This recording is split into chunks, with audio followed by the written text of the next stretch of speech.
What's up, guys? Nuance Bro checking in, and today we're going to be talking about the Venezuela crisis and some of its aspects and why it's happening. So, what's going on in Venezuela?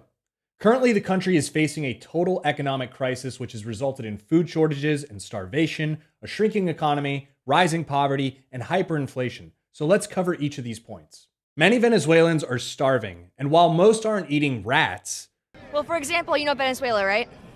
Heard of it. A majority of the country is currently eating rats. many have resorted to buying rotten meat. Rotten beef is also sold here in this market. It smells strong. It's got flies all over it. Y la gente come eso, lo compra. A kilo of beef costs up to a third of the monthly minimum wage and would provide maybe a couple of meals. But this rotten beef is 1% of a salary. Some have even raided zoos to eat the animals there. In fact, it's getting so bad that even the zoo animals that aren't being eaten are starving to death. According to Oncovi, which is an annual study conducted by 3 Venezuelan universities, 64% of Venezuelans in 2017 lost an average of 11 kilograms or 24 pounds in just 1 year. Now, this isn't due to some nationwide exercise craze. People are starving to death and food shortages are severe. But why are people starving? Why can't people afford food? Well, that brings us to Venezuela's shrinking economy and rising poverty. You see, Venezuela used to be the richest country in South and Central America, but an economic crisis in the late 1990s made people in Venezuela angry, and long story short, they decided to elect socialist leader Hugo Chavez. He drastically increased spending on social programs, nationalized more industries, and expropriated private businesses, and the country was happy and fine in the short term. But as tends to be the problem with socialism, eventually you run out of other people's money.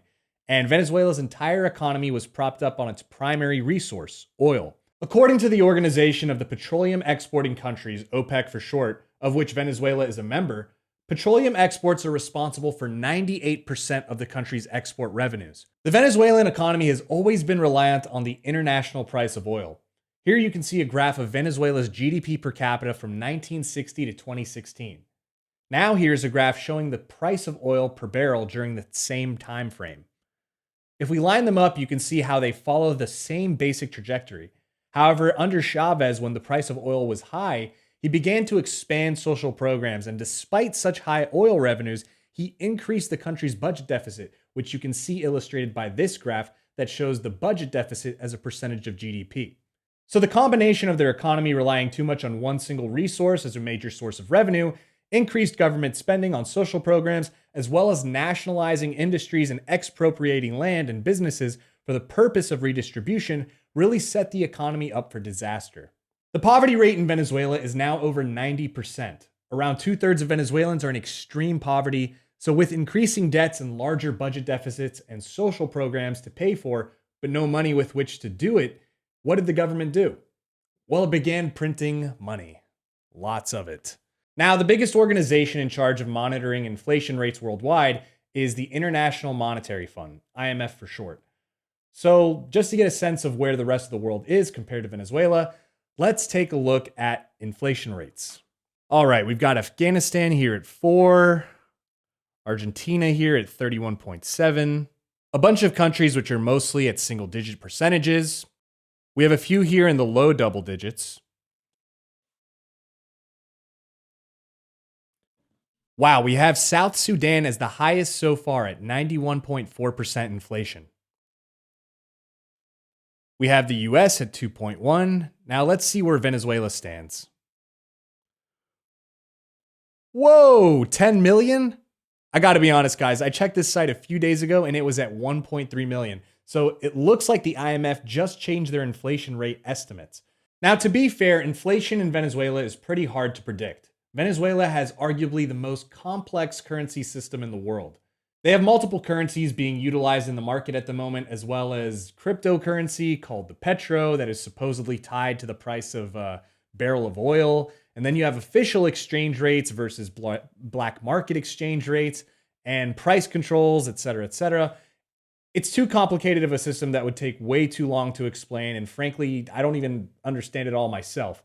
But the whole point is that there are different numbers for what the inflation rate currently is. According to the Venezuelan National Assembly, which has a 1 to 2 month delay or so behind in their numbers, the annual inflation rate as of December 2018 was about 1.7 million. According to a Bloomberg inflation tracker that only tracks the price of a cup of coffee, in Venezuela, the inflation rate is at 239,900%. And the lowest estimate I've found, which I still don't understand the methodology behind, is from Professor Steve Hank, who teaches applied economics at Johns Hopkins. He pegs the inflation rate at 117,600%. The truth is likely somewhere in between and is disastrous either way. Other than the problems with inflation, Venezuela has some unique problems.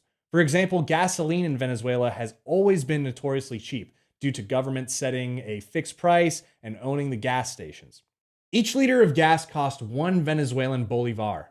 And at a time of inflation where $1 could get you millions of bolivars, you could literally buy close to 1 million gallons of gas with a single US dollar. And as you can imagine, this created lucrative opportunities for people to smuggle gas out of the country to sell for a profit. To buy a single egg cost over 200,000 times more than a liter of gasoline. The bolivar had become worthless. People had to carry bundles of cash and backpacks amounting to millions of dollars simply to buy a cup of coffee or a loaf of bread.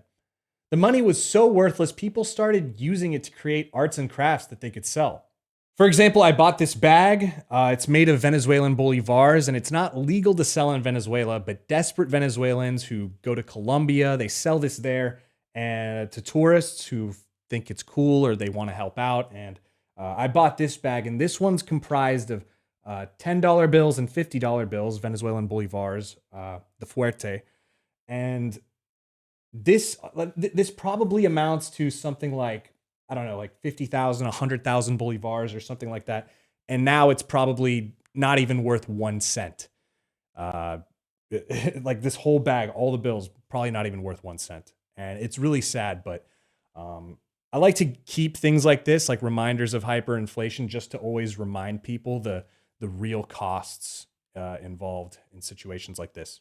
So all this inflation led to the government to take the desperate measure of issuing a new currency, the new bolivar.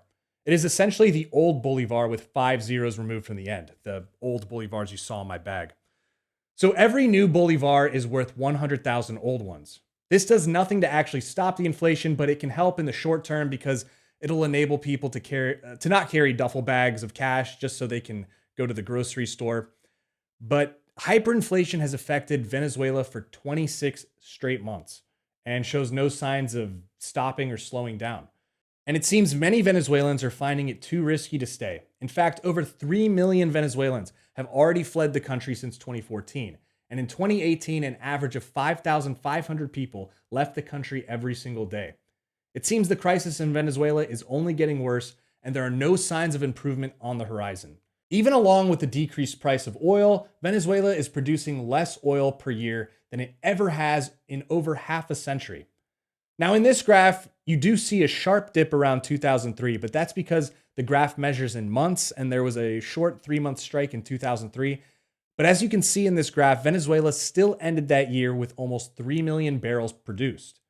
Compare that to now, in which Venezuela is right around 1 million barrels per day.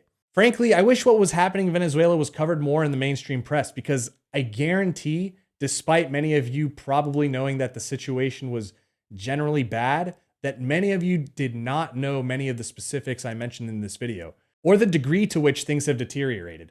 And that's why I made this video, so you can learn and share it with people you know who need to know about the ongoing humanitarian crisis in Venezuela. So I forgot to make an outro to this video. As you can probably see, I've got a haircut. I look a little different right now. But I just wanted to end this video on a note that, this crisis, I don't know how many of you already knew about it, but it's something when I looked deeper into, I really saw just the sheer magnitude of the problem down there. And our media almost never talks about it. They want to talk about, Trump and the shutdown and, scandals that don't even exist with BuzzFeed. I don't even know. But I mean, and that's fine because, those are our domestic politics. But there's big problems going around in the world right now that most people just don't even really have a clue about. I mean, they might know, certain aspects like, oh, Venezuela's kind of doing bad, but they don't know how it's progressing, getting worse, regressing, whatever. And I just think these facts are important to know. And I don't know. What do you guys think? Do you want to see me do more videos like this in the future? Is this information interesting to you? Did you learn anything from this video that you didn't know before? Let me know down in the comments below. And, don't forget to like, comment, and subscribe. Social media links are in the description box below, as well as merch. And I'll see you next time, bro.